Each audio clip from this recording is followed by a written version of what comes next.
Horror films are a much enjoyed movie genre for many, whether it's an Ouija board or a chainsaw that ignites that feeling of heady anticipation. Feeling scared is oddly fun. A white-knuckle sofa ride, watching our favourite horror films, can do more than entertainment. If we dig deeper, there are some profound messages and nuggets of wisdom hidden amongst the chaos and bloodshed. Here we'll dive into a selection of 5 horror movies and the most notable lessons we can learn from them. Hit those lights, sit back, and enjoy. 28 Days Later. Danny Boyle's 2002 post-apocalyptic production offers a guts and gore glimpse into a world in which a viral outbreak has destroyed humanity as we know it. In the opening scene, Jim, a young bicycle courier living in London, wakes up in hospital following surgery, only to find himself in total solitude. He wanders out into the unusually desolate city streets in broad daylight, and there's not a soul to be seen. Disorientated, he shouts hello, hoping for a response, but is met with a deafening silence. In this especially poignant scene, we see literally hundreds of £20 notes on the ground, blending seamlessly with the litter scattered around. It seems there is a subtle message in the early part of the movie. Society has created power through the means of wealth. The value of money is governed by the importance we have given it. Without this emphasis, what is money? Simply pieces of paper that cannot sustain us. Whether we have a little or a lot, it's meaningless. Later, there is a memorable part of the movie in which the characters Jim, Selina, Frank and Hannah raid an abandoned supermarket to obtain supplies. Here, there is a sense of normality in amongst the chaos. Something as mundane as a grocery shop becomes a luxury. Without the need to pay for items, the characters grab as much as they can. They seem to enjoy a break from their current reality. There's a bittersweet rebellion. Everything is free, but this freedom is short-lived, as they have no idea what fate awaits them. In 28 Days Later, the wealth of the characters comes in the form of inner resources, strength, stamina, and the ability to think quickly. Fellow survivors are highly sought after. As such, there is a scarcity that allows people to bond under highly stressful circumstances. Suddenly, material possessions, job status, and bank balance are of no substance. Instead, integrity and loyalty matter most. There is a subtle lesson weaved into 28 Days Later that makes us question the true meaning of wealth. The Texas Chainsaw Massacre. The Texas Chainsaw Massacre has received critical acclaim for its outrageously gruesome plotline. Since its original release in 1974, it's been the inspiration behind many horror films that followed, and gave rise to the ever-popular slasher genre.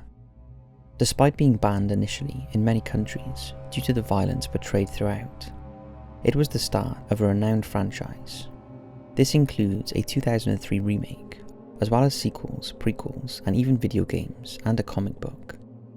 The low-budget movie was a box office hit, grossing $160,000 to date. It was said to have been inspired by true events, without it being known precisely what these events were. Later on, this was rumoured to be speculation, a dramatic ploy to entice and further scare viewers. There are some elements of truth, however. Leatherface, the movie's iconic central character, was loosely based on real-life convicted murderer Ed Gein. Gein's notoriety came from his pattern of killing and body snatching, and making souvenirs from his victims' remains. According to police reports, these range from chair seats and lamps made from human skin, to skulls and other corpse remains found in his home. Gein has influenced numerous horror films over the decades, including Psycho and Silence of the Lambs, and we've done an extensive documentary on him for our Murderous Minds series. Red flags are apparent in the Texas Chainsaw Massacre.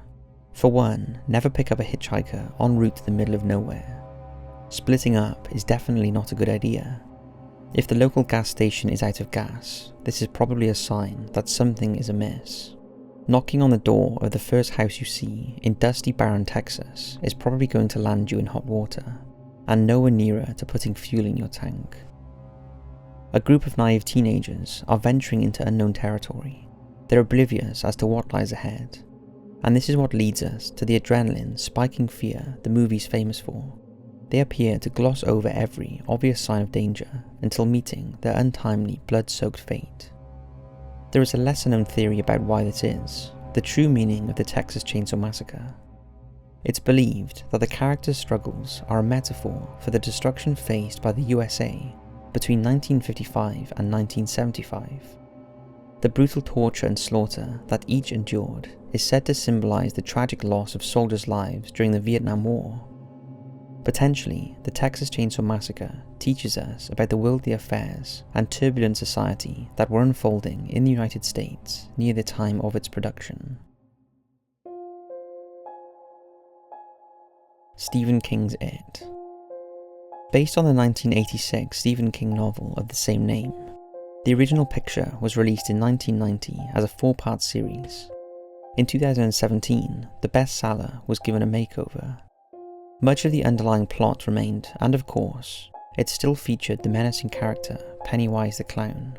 Meant as harmless and goofy jesters, clowns have long been a source of entertainment for children, but their slapstick humour and exaggerated appearance are often enough to terrify both children and adults alike. It's hard to pinpoint what or when clowns became a source of fear rather than fun. Arguably, Stephen King helped to flip a switch with his pen, and clowns began to appear unshakably sinister. It tells a story of a group of close-knit friends, each of whom has been targeted by it, a killer who preys on children. Pennywise the Clown is the default mode for the creature. This is cleverly done to show a clown's outward ability to both entice and torment. Pennywise is actually a shapeshifter, a creature that we are unable to identify throughout the book or films, hence the name It. He appears to take on the form of each of the characters' innermost fears. In the 2017 edition, a young Eddie is terrorized by It, who presents himself as a repulsive leper, playing on his phobia of germs and contamination. Later, Beverly faces the image of her abusive father in its lair. It could be that it's a metaphor for all that we fear through life, the hardships and challenges we face as humans, with the opportunity for growth. It teaches us about the spirit of teamwork and friendship. It reminds us how important it is to speak up and face our fears that are often masked or buried and can worsen if unaddressed. These fears are the perfect bait for It. However, it's these fears that lead the group of friends to join forces, and perceived weaknesses actually become their strengths. In the 1990 film, we meet the same group as adults, still battling with their unconquered demons from childhood. In the updated version, the group of friends, known as the Losers Club, prove themselves to be anything but. But both movies, the friends show unwavering courage. Despite being deemed as outcasts, they find victory in their collective bravery. The Blair Witch Project. The Blair Witch Project is a 1999 supernatural horror movie. It's said to have paved the way for a new type of genre, found footage. Popular movies like Paranormal Activity and Cloverfield fall into this category, but The Blair Witch Project was unique at the time of its release. The story follows 3 filmmaker students as they venture into the Black Hills near Burtittsville, Maryland.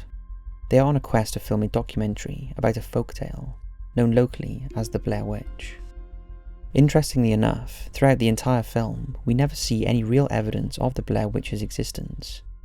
Instead, we are led to experience the paranoia and dread from the perspective of the characters. Though we witness strange occurrences, we're unable to spot the true cause, and a conclusion is never drawn. In the end, it's difficult to determine whether something paranormal is happening, or if the group have met with foul play.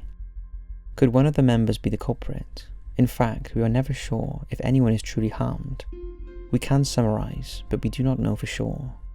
The eerie, isolated setting creates a sense of panic and claustrophobia for the viewer, making the no-frills structure of the film surprisingly powerful.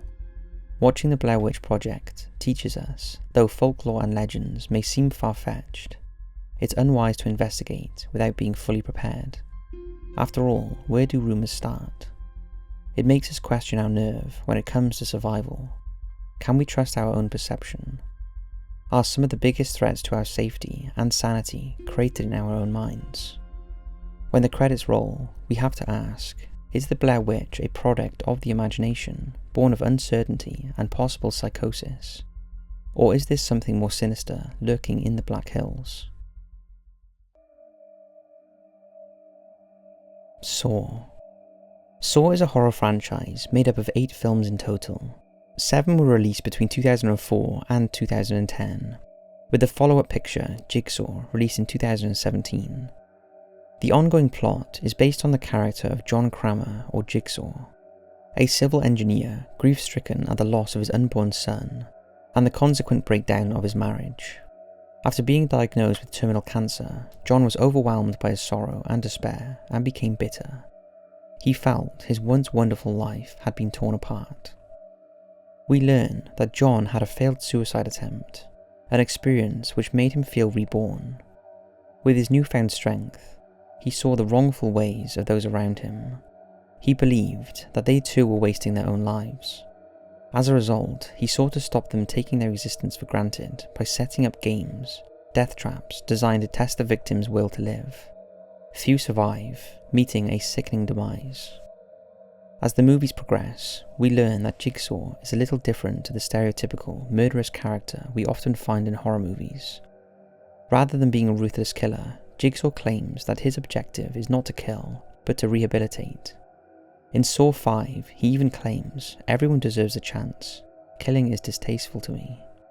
Though the movies come under the slasher genre and are without a doubt bloody and gruesome, they offer a unique stance on the main antagonist. There's a sense of corrupt mentorship shown by Kramer. Though far from heroic, there's something undeniably sophisticated about his workings. The few who manage to escape from his traps have a tendency to view him as some sort of saviour. In these cases, Kramer's work is successful. They regain their appreciation for life, proving his word. He is not a murderer. If instructions are followed, they have the power to free themselves. There is an unmistakable message in Saw that our life is precious and should not be taken for granted.